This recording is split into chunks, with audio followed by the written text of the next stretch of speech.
9월 4일 월요일 거룩하게 구별된 자들이란 제목으로 민수기 3장 1에서 13절의 말씀입니다. 사랑의 하나님 감사합니다. 오늘도 말씀 묵상의 시간을 주심에 감사합니다. 이 시간을 통하여서 하나님의 말씀이 들리고 복음이 들리기 원합니다. 말씀대로 믿고 살고 누리는 인생이 되게 하시고 이 시간도 우리와 함께하여 주시옵소서. 감사드렸고 예수님의 거룩하신 이름으로 기도드립니다. 아멘. 본문의 말씀입니다.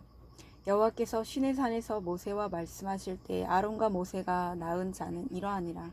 아론의 아들들의 이름은 이러하니 장자는 나답이요 다음은 아비후와 엘르아살과 이다말이니 이는 아론의 아들들의 이름이며 그들은 기름 부음을 받고 거룩하게 구별되어 제사장 직분을 위임 받은 제사장들이라. 나답과 아비후는 시내 광야에서 여호와 앞에 다른 불을 들이다가 여호와 앞에서 죽어 자식이 없었으며 엘르아살과 이다말이 그의 아버지 아론 앞에서 제사장의 직분을 행하였더라. 여호와께서 또 모세에게 말씀하여 이르시되 레위 지파는 나아가 제사장 아론 앞에 서서 그에게 시종하게 하라. 그들이 회막 앞에서 아론의 직무와 온 회중의 직무를 위하여 회막에서 심호하되 곧 회막의 모든 기구를 맡아 지키며 이스라엘 자손의 직무를 위하여 성막에서 심호할지니 너는 레위인을 아론과 그의 아들들에게 맡기라. 그들은 이스라엘 자손 중에서 아론에게 온전히 맡겨진 자들이니라. 너는 아론과 그의 아들들을 세워 제사장 직무를 행하게 하라. 외인이 가까이 하면 죽임을 당할 것이니라. 여호와께서 모세에게 말씀하여 이르시되 보라 내가 이스라엘 자손 중에서 레위인을 택하여 이스라엘 자손 중에 태를 열어 태어난 모든 마지를 대신하여 하였은즉 레위인은 내 것이라. 처음 태어난 자는 다 내 것임은 내가 애굽 땅에서 그 처음 태어난 자를 다 죽이던 날에 이스라엘 처음 태어난 자는 사람이나 짐승을 다 거룩하게 구별하였음이니 그들은 내 것이 될 것임이니라. 나는 여호와이니라. 아멘. 도움말입니다. 엘르아살은 하나님이 도우셨다는 뜻으로 아론의 셋째 아들입니다. 하나님의 뜻을 그릇 행한 형들 나답과 아비후는 죽은 후 아론의 계승자 대제사장이 되었습니다. 이다말은 아버지는 종려나무란 뜻으로 아론의 막내 아들입니다. 부친 및 형들과 함께 제사장으로 임명되었습니다. 시종하다는 시중들다, 높은 사람을 따르며 돕거나 심부름하다라는 뜻이고 심호하다는 맡은 일을 돌보는 것을 말합니다. 본문 요약입니다. 제사장 직무를 받은 아론의 아들 중 나답과 아비후는 여호와 앞에 다른 불을 들이다가 죽고 엘르아살과 이다말이 제사장의 직분을 행합니다. 레위 지파는 제사장 아론을 도와 회막에서 심호해야 합니다. 하나님은 레위인을 내 것이라 택하셔서 이스라엘 처음 태어난 자를 대신하게 하십니다. 오늘의 중보기도입니다. 이 땅의 모든 교사가 학생을 온전히 맡은 자로서 직무와 의무와 책임을 다할 수 있게 하옵소서. 아멘. 본문의 설입니다. 첫 번째, 아론의 아들들 1에서 4절의 내용입니다. 모세가 시내산에서 하나님으로부터 말씀을 받을 때 아론의 아들들이 소개됩니다. 그런데 나답과 아비후는 제사장의 직무를 감당할 때 규례를 어기고 하나님 앞에 다른 불을 들이다가 하나님의 진노로 말미암아 후손도 낳지 못한 채 죽었습니다. 이처럼 말씀대로 행하지 않고 내 뜻과 내 열심으로 드리는 예배는 하나님이 기뻐 받으시지 않습니다. 믿음의 대물림도 힘듭니다. 생명 낳는 직분을 감당하려면 말씀이 내 삶의 중심이 되어야 합니다. 적용 질문입니다. 하나님 앞에서 내 열심으로 드리는 다른 불은 무엇입니까? 말씀대로 믿고 살고 누리는 믿음의 대물림을 잘하고 있습니까? 두 번째, 구별된 레위지파 5에서 10절의 내용입니다. 하나님은 특별히 레위지파를 택하여 회막에서 일하게 하십니다.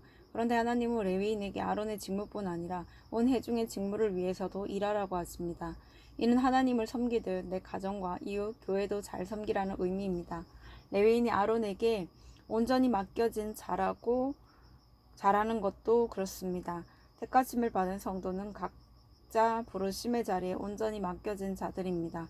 그러므로 오늘 나도 질서에 온전히 순종하여 직분을 감당해야 합니다. 적용 질문입니다. 교회 일을 핑계로 등한시하고 있는 집안일은 무엇입니까? 교회를 열심히 섬기면서도 늘 내 주장만 앞세우고 있지는 않습니까? 세 번째, 레위인은 내 것이라 11에서 13절의 내용입니다. 애굽의 모든 장자가 죽던 날 어린 양의 피로 구별된 이스라엘 백성은 구원을 받았습니다. 죽을 수밖에 없던 데서 하나님이 살려주셨기에 모든 장자의 생명은 하나님의 소유입니다. 하나님이 내 것이라 택하여 거룩한 직분을 맡기실 레위인은 백성의 장자를 대신하여 하나님께 바쳐졌습니다. 따라서 그들은 백성에 대한 책임감을 갖고 사명을 다해야 했습니다.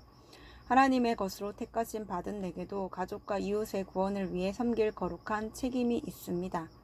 적용 질문입니다. 내가 하나님의 것임이 얼마나 인정됩니까? 가족과 이웃의 구원을 위한 나의 거룩한 책임은 무엇입니까? 오늘 기도하기는 하나님이 너는 내 것이라 하시며 택하신 마지답게 거룩하고 구별된 삶을 살기 원합니다. 내 생각과 세상 가치관을 내려놓고 오늘도 말씀에 순종하게 하옵소서. 주님의 소유로서 가정과 일터, 공동체 안에서 구원을 위해 잘 섬길 수 있게 도와주옵소서. 아멘. 묵상 간증입니다. 정화수 큐티라는 제목으로 윤기민님의 말씀 적용글입니다. 아버지는 제가 유치원 시절부터 강경하로 편찮으셨는데 그로 인해 우리 가정에 복음이 전해졌습니다. 그러다 제가 고등학교 2학년 때 아버지는 제사 대신 예배를 드리라는 유언을 남기고 천국에 가셨습니다. 당시 저는 교회는 다녔지만 말씀으로 양육되지 않았기에 그저 더 이상 나쁜 일이 일어나지 않기를 바라는 기복신앙으로 하나님을 붙들었습니다. 그 홀로 가정경제를 책임지시던 어머니는 오빠와 저 둘 다 대학 공부까지 시킬 수 없다고 하셨습니다. 그 말씀에 저는 상업고등학교로 진학하면서 마음을 굳게 닫고 불안과 강박적인 성향이 짙어졌습니다. 하지만 하나님의 은혜로 대기업에 들어가 능력을 인정받고 야간대학도 졸업하면서 학력에 대한 열등감을 벗게 되었습니다. 그러나 한편으로 신앙생활을 오래 했어도 말씀을 잘 모른다는 생각이 들었습니다. 그래서 찾게 된 교회에서 구속사의 말씀으로 양육을 받으며 저의 삶을 조금씩 해석하게 되었습니다. 그리고 말씀대로 믿고 살고 누리는 성도들의 간증을 들으면서 저의 왜곡된 부분과 연약함, 죄를 깨달을 수 있었습니다. 그런 제게 큰 불안과 급성 우울증이 찾아왔습니다. 아들이 학교에서 괴롭힘을 당한 사건을 발단으로 기복신앙이라는 다른 불에 저 자신이 살라질 것 같은 두려움을 겪었습니다. 이 일로 저는 그동안 강박적으로 신앙생활을 하며 기복의 산당 예배를 드리고 있었음을 깨닫고 주님 앞에 엎드리게 되었습니다. 이후 주님의 옷에만 손을 대어도 구원을 받으리라는 말씀을 붙들고 저의 오래된 우울증을 치료받기 시작했습니다. 무엇보다 강박적으로 아침에 일어나 비나이다의 마음으로 했던 큐티 시간이 주님과 친밀히 교제하는 시간으로 바뀌었습니다. 이런 저를 교회 소그룹 리더로 세우셔서 교회 일꾼으로 시종할 수 있는 기회를 주신 하나님께 감사드립니다.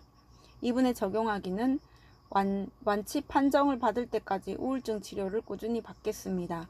교회 소그룹 모임에서 저의 다른 불인 기복신앙을 가감없이 나누겠습니다. 입니다.